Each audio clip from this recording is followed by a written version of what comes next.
السلام عليكم ورحمة الله وبركاته. اللهم صل وسلم وبارك على سيدنا محمد. هنعمل مع بعض النهاردة بسكوت سهل جدا ومش هياخد معانا وقت. بسكوت ال10 دقايق.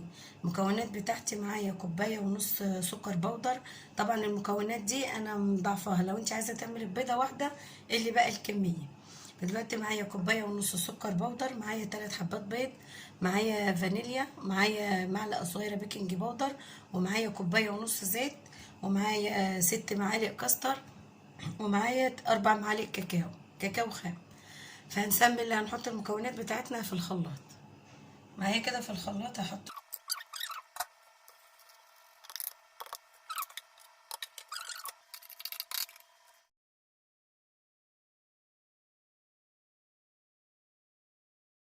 كده الخليط بعد ما ضربناه في الخلاط بقى بالشكل ده كده.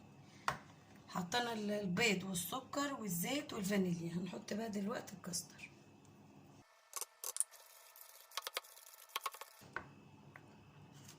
هبتدي احط الدقيق كده على الكميه بتاعتي، عايزين 6 كوبايات دقيق. هنخله بقى وهقلب الخليط، وهنحط معلقه ونص صغيره بيكنج باودر.